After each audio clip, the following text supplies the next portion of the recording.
Hey everybody, this is Alex Merced from alexmercedcoder.com, and this is going to be a video on recursion. Recursion, always one of those programming concepts that people have a real tough time with, um, because it's kind of a mind-breaking, the idea of calling a function inside of itself. Okay, so essentially, you have to design the function knowing that it's going to invoke itself. And I'll show you some simple examples. Really, at the end of the day, though, when you really think about it, it's just kind of like really complicated loops. That's all it is. So let's say we were to do sort of like your standard loop. So just first we'll just create the standard loop. So for I equals 0. Okay, and then we're going to make this where basically it'll print all the numbers up to 10. So as long as I is less than or equal than 10, and then every time the loop is done, add 1. Console.log I. Okay, so this is sort of the loop you're probably familiar with and comfortable with. It's just going to print all the numbers from 0 to 10. So if I just do this, no testing.js. I made a mistake somewhere.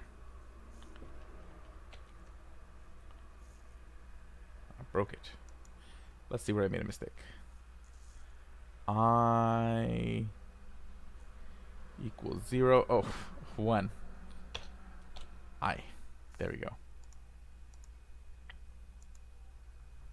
So let's try that again. No testing.js. 0 through 10. So see? So how would I do that with recursion? Okay. So essentially what we're doing is we're just making a function. So we're going to say const count equals an arrow function. We'll pass in the number you want to count to. So number. Yeah. Let's think about it.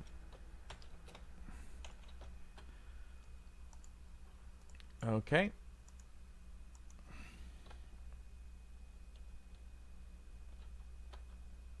Cool. And essentially what it should do is saying if number, and generally the idea behind recursion is that there's always sort of an if statement. Basically, there's a situation where if it's true, you'll end the function, just return the value at where you're at, and if not, then you will just go for another round of running the function. So what we're going to do is we're going to say if number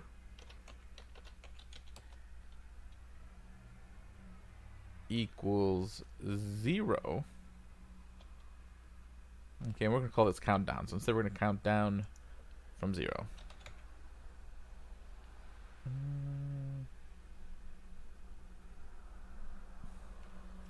Or count down from a number. Count down. So if number equals 0, console.log 0, and that's where that function will end. Else, if the number is not 0, it'll console.log the number, and then run the function again with number minus 1. So let's like run through the logic here. So if I were to do count down 10, the number equals 10. So is number equal? So is 10 equals 0? No. So then it'll console.log 10, and then do the function again with 9. And I'll just keep doing that. So it'll go 9, 8, 7, 6, 5, 4, 3, 2, 1. Then when it hits 0, it'll just console.log 0. There's no recursive call to the function. When I say recursive call, it doesn't mean it doesn't call the function again inside of itself. So then it just is done. So in this case, all I've done is a loop. I've just counted down. Except I messed up somehow. Let's take a look. Because this is console logging 0. Okay. If equality operator. Always makes me think about that Killer Robots meme. Or it's like if you know, killer robot equals true, but it's only one equal sign. Okay, so let's see here, node testing. And see, it counts 10, 9, 8, 7, 6, 5, 4, 3, 2, 1. So so I'm calling the function itself. But the idea is that within the function design, there's got to be some sort of condition in which the function eventually does stop. And I bet you're thinking, why wouldn't I just use a loop? That's a good question. For most situations, you would use recursion. You could use a loop in most situations. And in certain languages, you don't have loops. So recursion is your only option. So that's another reason why that matters. But where recursion usually is special or useful, extra useful, is in the situation of sort of a tree-like structure. Okay? So imagine this. We have my array. And my array is an array of 1, 2, but then there's another nested array inside of it, 4, and inside that array there's another array nested inside of it, 5. Okay, yeah. 5, 6. Okay, and what I want to do is I want to flatten this array. Okay, there's already a function called flat, so I could just use that, but the question is how could I create that function? And why would recursion be a really useful way to do it? Okay, because what I need to do is I want to loop over this array, but then once I hit this array, I need to loop over that array. So I need to kind of create this sort of recursive trip down. And what if after that array, okay, this array is done, but then there's another array with 7, 8, 9. Okay, so basically it would be like do the thing, then do the thing to this array, then do the thing to this array, then go back up to the top, and then do the thing for this array. It's got to go through a lot of steps. Okay, so let's see if we can design a function that'll flatten this array using recursion. Okay, so we'll call it flat const flat r equals, we'll pass in an array,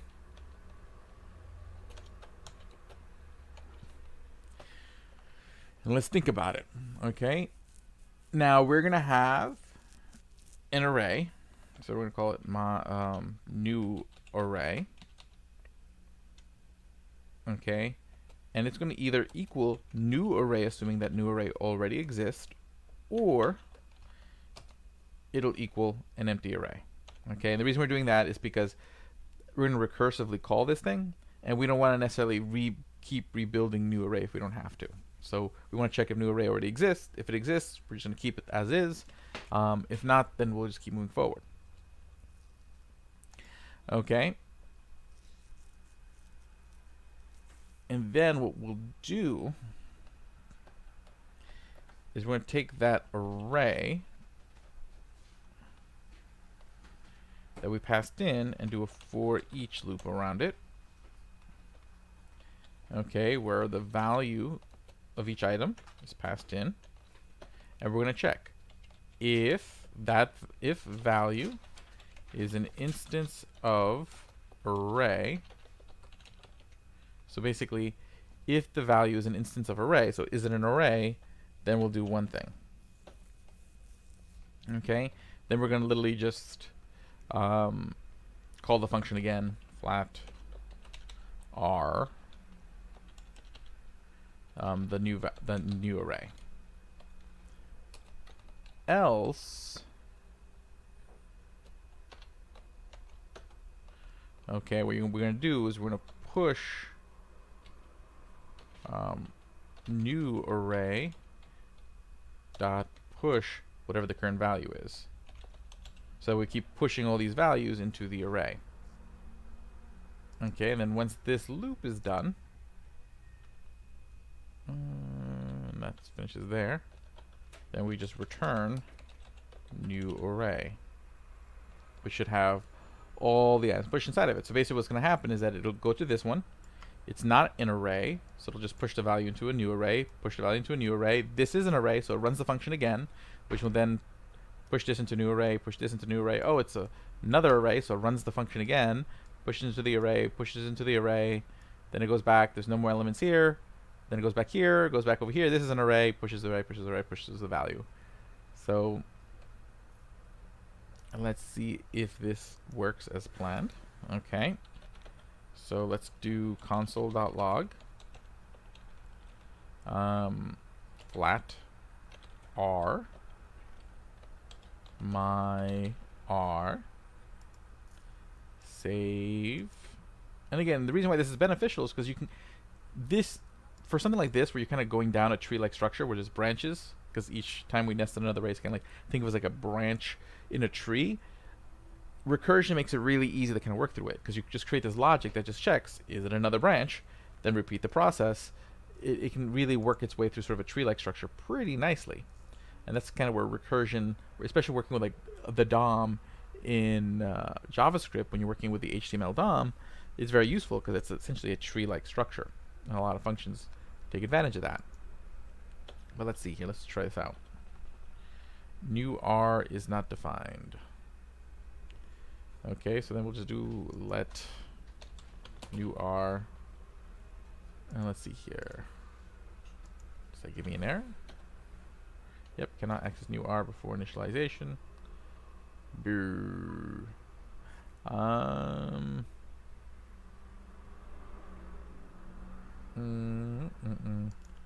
Okay, so here's what I will do then. Let's adjust this. For some reason, usually that default syntax should work, but I don't know why over the last 24 hours it's been giving me issues. Okay, if new R, so that basically if this new array thing already exists, or if not new R, so basically if there is no new array because it's undefined, then we're going to use var new R. So that way it's not block scoped. Cool. Var new R equals an empty array. And yeah. Okay, so let's give that a shot.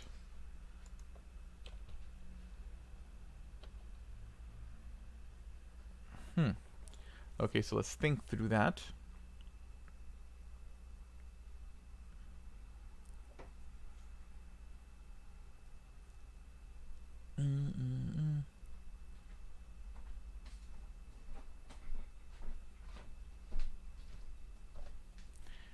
So let's see here. Only return the first two, 1 and 2, because those got pushed into the array. So let's think about this. So we go into the array. Is it an instance of array? No.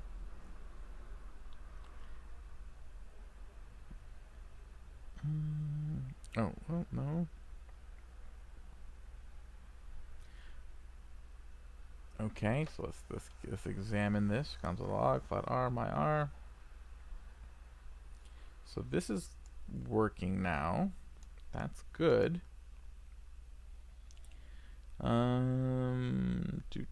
But why is it not working once we recursively call the function?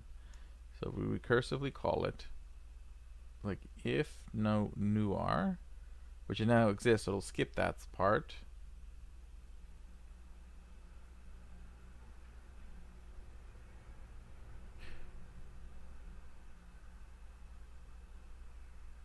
Oh, okay, so let's do this. Else.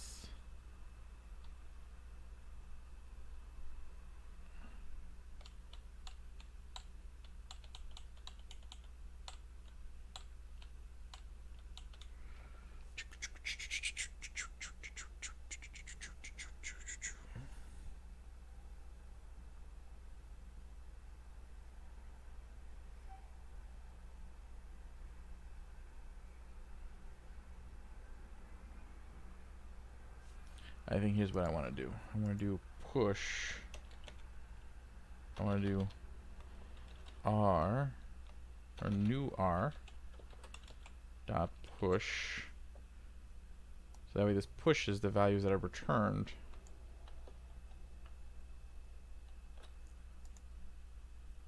But I want to push it spread out, because then it'll return me an array, and I don't want to put that array back in to this array. So we do that. That should do it, I think. Let's try that out. Nope, that made it worse. Wait, let me take, oh, because this else. Let's get rid of the else. Save. There we go. Yeah, there we go. That worked. That flattened the array. Okay, so let me explain what happened here.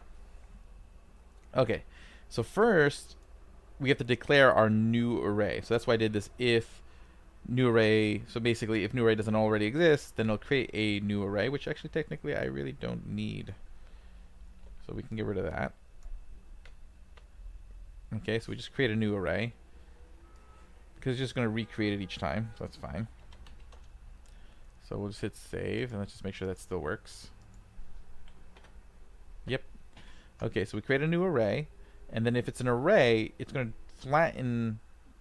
It's going to go back and do the same function and grab that array that's underneath it and flatten it, and then it takes the flattened array underneath it and then spreads it out, so that way it's all on one level. And it just keeps kind of drilling deep into that. So essentially what happens is that first it'll push 1, then it'll push 2, then it goes into the array and runs flat map on this array, or flat array on this array, pushes 3, pushes 4, then it runs flat array on this, pushes 5 and pushes 6. So it pushes 5 and pushes 6 into a new array, returns that array flat, and then uses the spread operator to flatten that array, which then makes this 3, 4, 5, 6. So then this becomes 3, 4, 5, 6 and gets returned, and that gets put into and becomes 1, 2, 3, 4, 5, 6. Then it goes back and does the same to this array, and in the end you have a flat array. But the idea is that every time it runs into another array, it does this whole flat array logic again, and that's recursive. So it doesn't matter how many nested arrays and where the nested arrays are, it will flatten the array. We can make this as complicated as we want, and it'll work. And that's the benefit of recursion in a situation like this. And again, in tree-like structures where there's different branches that you need to be going down, that's where recursion really, really shines. So yeah, my name is Alex Merced from Alex Merced Coder. Again, all recursion is you're calling the function inside itself. You could use it to do loops. Again, you have to make sure that there's always sort of a condition, in which case it'll stop calling itself so you don't create an infinite loop like I did a few times. Where recursion oftentimes is an ideal solution is when you're dealing with data that tends to have a lot of branches. So you want to check like, okay, well, if this piece of data in my data set is an object, let me branch off and do this. If it's an array, let me branch off and do this, and allow you to kind of really dig deep into that branching structure. That's where recursion sort of is a winner. So my name is Alex Merced from alexmercedcoder.com. Have a great day and enjoy.